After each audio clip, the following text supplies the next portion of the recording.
Yeah, this week, we are talking about transition from authoritarianism to democracy, and this video will talk about transition to authoritarianism to democracy in the case of Russia and China.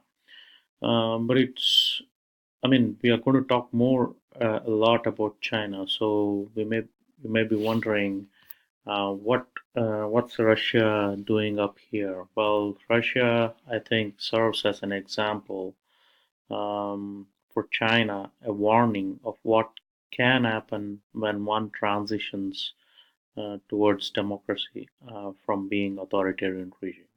In particular, you are when you are a communist regime, and if you move towards democracy, what will happen? That's a sign which China can get from Russia. No, I'm not going to talk very much about Russia's history.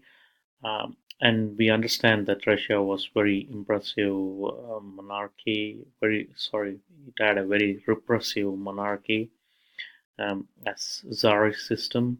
The Russian czars were mm, it was very rural agriculture kind of country, which in 1905, that's when it started, but culminated in 1917 revolution.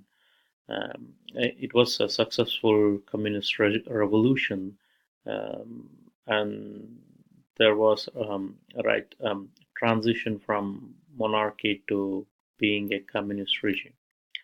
And the communist regime remained in place until 1990. And again, I'm not going to talk much about the communist regime or the nature of the communist regime, but it's just suffice to say that it was a totalitarian regime, and there was a communist party that controlled the state completely, and it strove not just to have political power. It wasn't just authoritarian. It wanted to change the economics of the country so that it became a state-controlled economy, and it wanted to change the people, pushing them to become socialist and basically outlawing most contact with the West and intellectual contact with the West. It's it tried to create a new socialist beings, and that's social Soviet Russia, um, and that's what we got. So Soviet Union, that is USSR. Now that we are concerned about democratic transition, and it was uh, let's talk about how that thing happened in the case of Russia. Democratic transition was largely the product of this man called um, Gorbachev, Mikhail Gorbachev, who you may recognize because he had his distinct birthmark on his a signature birthmark on his forehead when he was younger ever. And so what had happened was the Soviet Union was going through a period in which a leader that it had really very few leaders, right? Uh, when it became Soviet, since the uh, Soviet Union, we have Stalin and to Khrushchev to Brezhnev, and then in the early 80s there was a sudden rapid succession of two or more leaders like Andropov and Chernenko, who were put into power when they were really old, and they died very quickly after being put into power. Which I think one of them, they hid the fact that he died, and they had a body double show up for some of his parades and things like that. So what happened was that Communist Party was kind of caught unprepared because of this sudden succession and sudden deaths. They usually always know who was going to be the next in line for succession, but with two leaders dying in such sudden time span, there wasn't a clear who the leader should be, and there was a younger person and a person who maybe lit a little bit more open to the politics of the West, and that was Mikhail Gorbachev. So let's talk about the kind of policies he put in place. The first thing he did was what he called glasnost, which simply saying, let's open up the discussion, right? So yeah, it's true. We did throw you in jail when you mentioned Western policy, but let's open up a discussion of how Russia can catch up with the West, or Soviet Union can catch up with the West, which is already outpacing Russia or Soviet Union economically. Yes, Soviet Union was doing well in the 60s, 70s, and their growth was faster because they were coming from behind. But in the 70s, the socialist economies of Eastern Europe, including that of USSR, had really stagnated. I mean, they were good at building roads and power plants and things like that, but they weren't good at satisfying or buying the people's wants for consumer goods. And because everything was run by the state may not be the best person to understand the consumer needs or what consumer wants. I'm not a big opponent of the state being involved in the economy, but it depends on the kind of things we are talking about. If we are talking about providing education and healthcare, I think state can play a very good role. But if state is trying to tell me what kind of shoes or clothes I'm supposed to wear, then it becomes a problematic in my mind.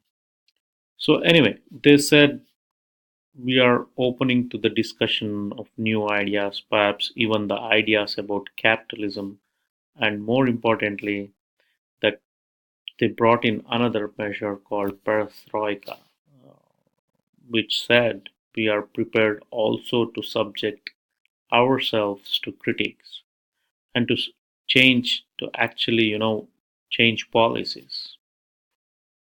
Now, this was mostly meant to be economic. They mostly meant for the people who were working higher up in the production facilities and manufacturing facilities and things like that. They were supposed to tell the central regime, what should they be doing differently? How can a capitalist system maybe help us produce more efficiently? But what really happened was the critics came fast and furious, and as people realized they could criticize more things, they also started criticizing not just the economics, the kind of but the kind of said this regime overall just not democratic enough. And non-democratic regimes uh, moves slowly in time for us to transition towards democracy. Now, this really got a lot of people worried.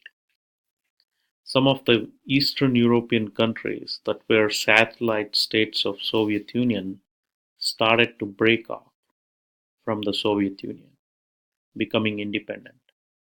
And Soviet Union did nothing about it in the face. So, in the face of such inaction or allowing this to go forward, some of the party hardliners, uh, within the Communist Party, who are older generation, they attempted a coup in 1991.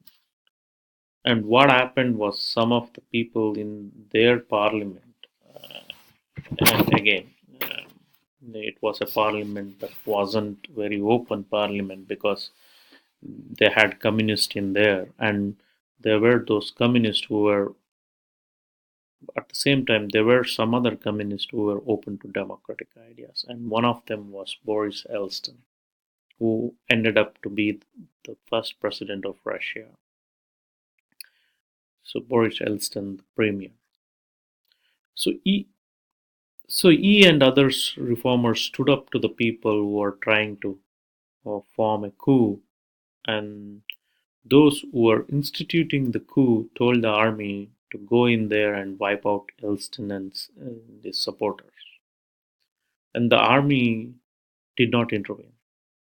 They just they, they let them stand. They let Boris Yeltsin and his supporters stand, and that was the biggest moment in the history, the world history in general, and even in the history of Russia, because that was the moment at which Russia moved away from being communist regime, because otherwise it could have been a just failed attempt, and it could have been failed attempt, and this this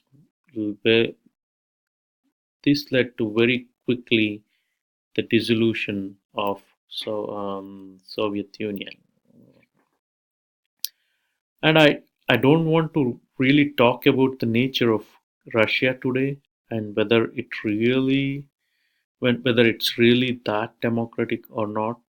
But what we are more concerned about is this part here, this idea of how did Russia transition already, how did the Russia's transition, all right, how did it transition, and the snowballing when you start making economic reforms to political reforms and democracy come afterwards. And the reason why that is important to us, we are not going to talk about Russia anymore for the rest of the course, but the Russian example and those of many other socialist Eastern European countries are in the minds of the Chinese leadership and the Chinese people. And what we see with China is a transition to capitalism which is far more measured and far more controlled. And I think part of the reason why is because they have always got the Russian example in the back of their mind, so that they can accordingly position themselves. So that said, let's move on to talking about China. Um, Again, um, China's case is going to be one of those 2000-year historical journey in 3 minutes kind of things. I just wanted us to look at certain moments, certain in the political history of China. China being an empire for over 2000 years, I mean, there were dynasties before then, but one of the natures of China is it's not solely rural. It was pretty urbanized society. As we can tell, I mean, if you look at China now, it has many cities. I think 20 cities over 5 million in each of them. I mean, it's just huge. Over 5 million, So these urban centers, they had pretty um, strong economy already, and China was great trader of the region before the West come. They were, I mean, before the West came in there, that's one thing to think about. It was already economic power. Another element China is, in the case of China, is its culture, shaped somewhat heavily by the teaching. Again, it's not a religion, but it's more of a philosophy of Confucian. Confucians. Confucianism is, and some of the ideas and values that come out of that belief system are the idea that the group might be important, that more important than individual. This is very different from the Western mentality, where individual mentality and individual determination are valued far more highly than subjugating yourself or submitting yourself to the wishes of the group.